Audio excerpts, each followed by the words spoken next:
That's why this SWOT analysis is so important, because when we plow forward on something that seems to make sense, we will test it out first and be like, whoa. And then in contrast, there's huge wins that you could miss. So let's say you're planning to do something 3 months from now, but if you look at the opportunities and you really look around, what if you see that there's a huge conference? So let's say you're planning to start something. Let's say you've got 5 projects or 5 things on to focus on.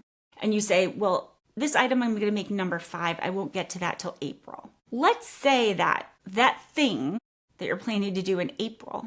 Okay, let's just imagine a book launch. Let's say you're planning to do a book launch and you've timed it out and you're like, April sounds good. And then we're going to do this. But let's say that you discover that there's a really key conference in March that is really magically aligned with the topic of your book. You might say, whoa, that's an opportunity we cannot miss. We've got to have the big book launch that week. That's huge. If we waited till the month after, it would fall on dead ears. This industry is looking for that kind of information that week and all the important people are there. My gosh, thank goodness we didn't put that on the April timeline.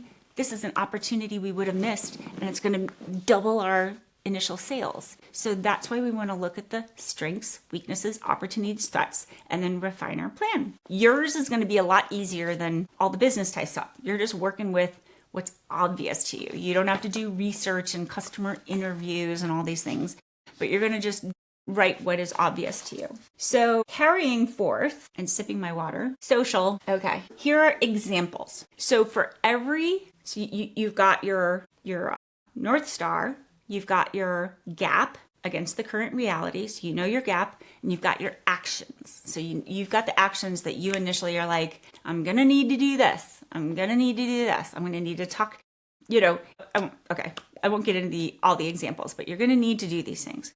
As you say, okay, I'm going to need to do X.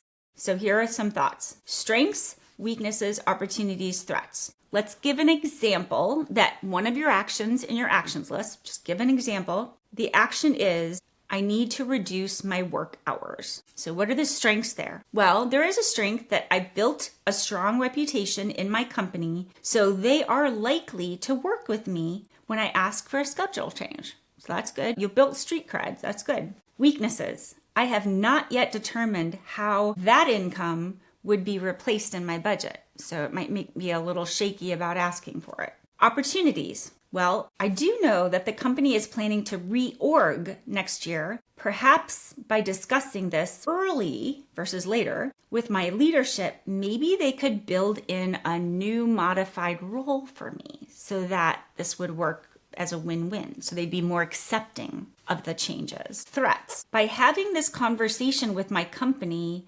I'm wondering if they might assume that I plan to eventually quit. And so would they fire me or decide not to give me my highest level annual pay increase? Maybe they would kind of put me on the back burner. That's a little bit of a threat that I need to talk to a trusted advisor about, like what's the strategy for how I present this idea. So that's going to refine your next steps. So like before you just march up to your employer and ask for a change in your job hours, you've now refined it to, I need to talk to somebody who knows about this kind of human capital strategy and org strategy and employment strategy and that kind of thing. And maybe see how do they like to hear that kind of thing proposed,